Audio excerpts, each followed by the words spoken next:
We have a messy video today. We're going to be replacing the inner axle boot on my classic Saab 900. If you watched the recent video where I went camping, I kind of gave you some rundown on what's going on with that. Essentially, it looks like a little pinhole has been poked in the old boot over time, and it's leaking out axle grease very slowly. So without further ado, let's get started. As you saw in that first clip, we need to loosen that axle nut first, which has already been done. Our first step is to take this suspension tool. You don't need this exact tool from Saab. Some people just stick wood or something in there, but you put it in. It essentially sits right there. Mine is a little bit deformed, so as I jack the car up, it'll do its job better, but this is to prevent the spring from decompressing the whole way, which makes work up here a whole lot harder. But now we can get the car jacked up.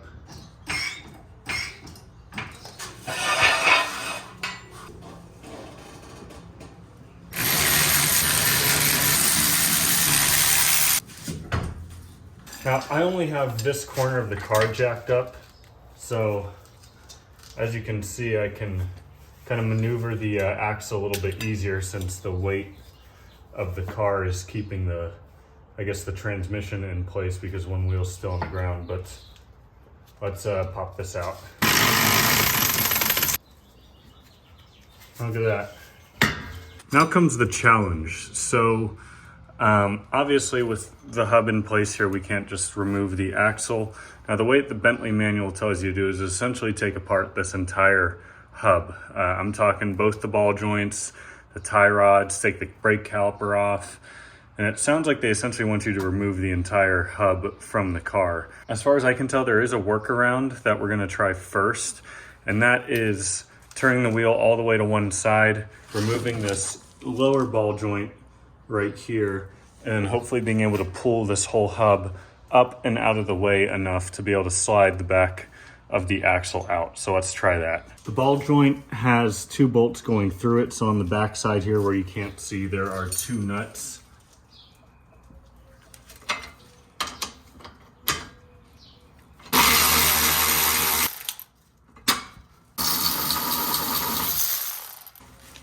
And that is our ball joint disconnected.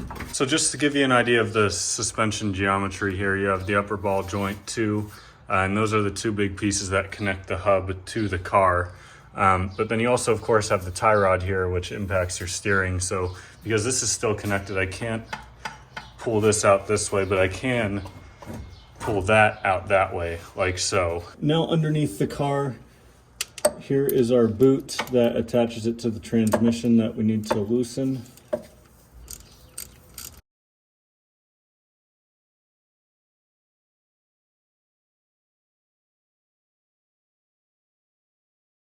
Here is our axle. Now briefly, before we get too far into this, a couple things I want to mention. Again, when I did my engine rebuild, I actually replaced these boots and added new grease to them. So I'm not worried at all about this side. Another thing is a lot of people think, why not just replace the whole axle? Well, what I realized in my research a couple years back is everyone says that obviously they don't make OEM Saab axles for these anymore and that the aftermarket replacements aren't quite as good. So people recommend rebuilding your existing axle. I mean, that goes from these tripods to these boots to everything. They recommend just rebuilding them as opposed to sourcing a new, not as good quality axle. So what we need to do now, and you can actually see my repair here. So I used some gasket maker because there was a little pinhole in here. I think it was right around here maybe.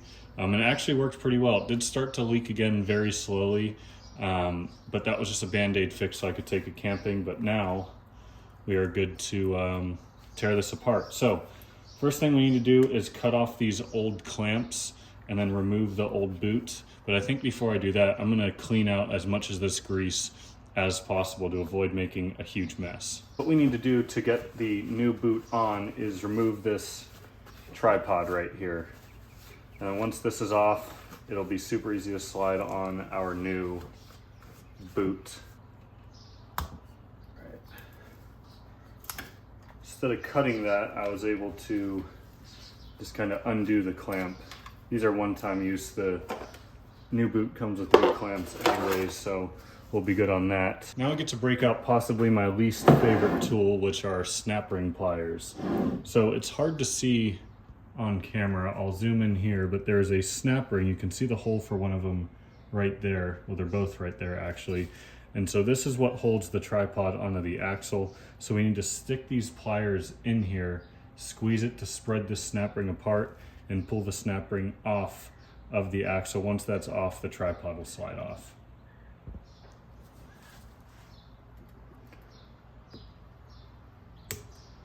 Oh my gosh, that was literally first take. I'm not even gonna do any cuts in the video. Wow, last time I did this, I struggled with that for a long time.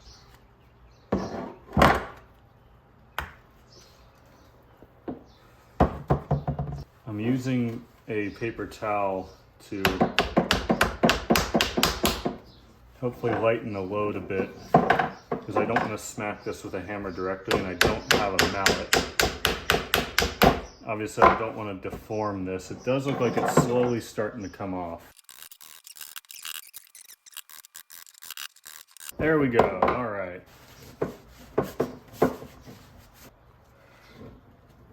I will say I did order a different brand boot this time. Sometimes you just got to throw in the towel. So this style clamp is different from the style clamp I used the last time, which worked pretty well.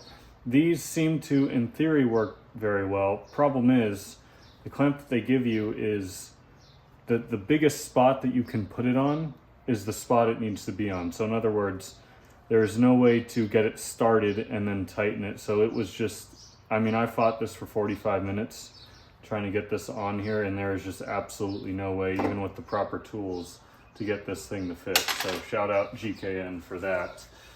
So I'm just using a spare typical worm clamp that I have. This is not ideal, but it's thin enough that it's going to fit over here comfortably as it should, and it's just about the right size. So I feel pretty confident about this working. We're just gonna make sure it's nice and snug on there. Yep, there we go. Making sure that it's also not rubbing against the inside here, but that should be all we need. So importantly, I'm going to compare my old snap ring to my new one. It does look a little bit different, but I assume it's going to work. So what we'll do is stick our tripod back on. Ow. Thought I could hit it on with the butt of my hand, but we're gonna have to use a little bit of hammer love. Again, very gently.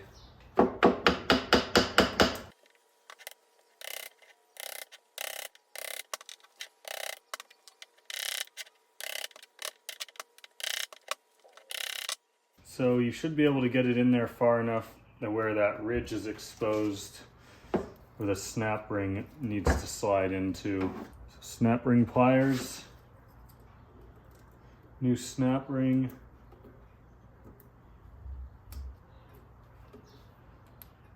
These can be fidgety sometimes, so hopefully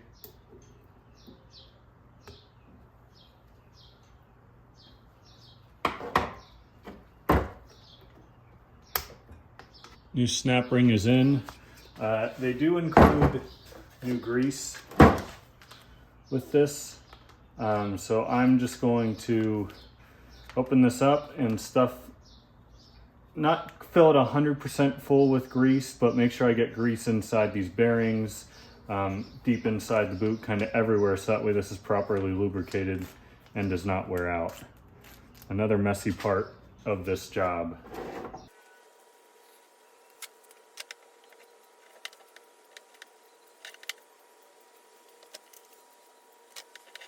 They give you 2 bags of grease. I have used 1, and I feel like I have plenty in there. The Bentley manual says about 2 ounces of grease in here and about 4 ounces in the transmission side. So I'll probably use this other bag to stuff some grease into the transmission side, assuming that it doesn't look like it's still full. But we do need to clean that out next. I'm gonna do that off camera, and then we can clean up the outside of this and reinstall it in the car.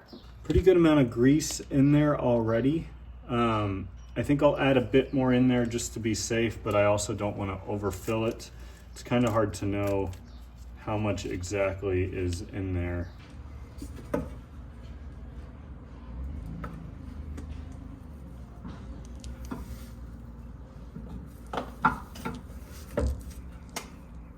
gonna go underneath and confirm that our boot is over the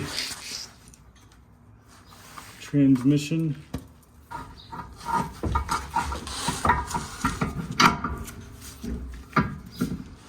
Okay.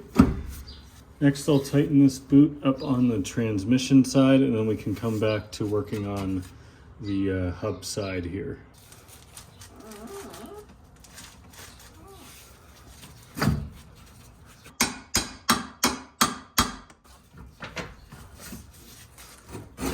There we go.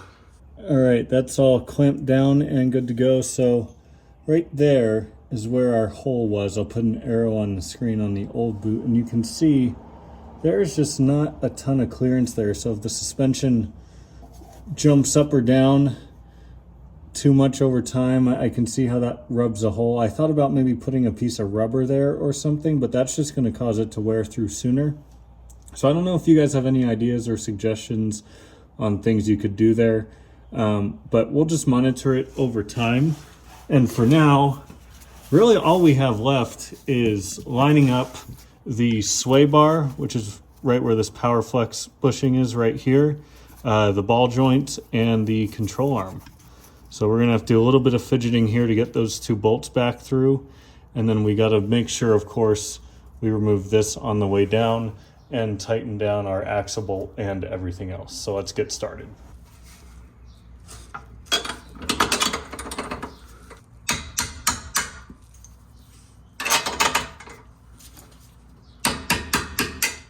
Now I will say, since I just had the one corner jacked up, the sway bar I had to kind of pull on a good bit to make that line up. But I think we're all good to go. Get the torque wrench out for these. Whisk calls for 30 to 40 foot-pounds, so I'm just gonna do 40.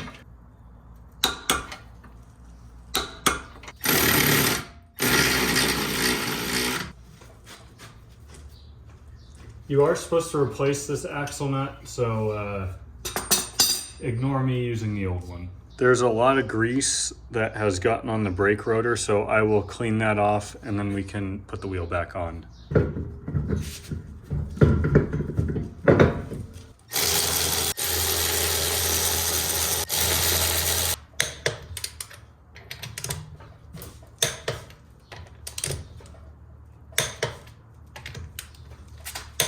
Now the fun one, the axle nut, which is between 214 and 229 foot-pounds. I'm gonna lower this on the ground the rest of the way just to make this a little easier.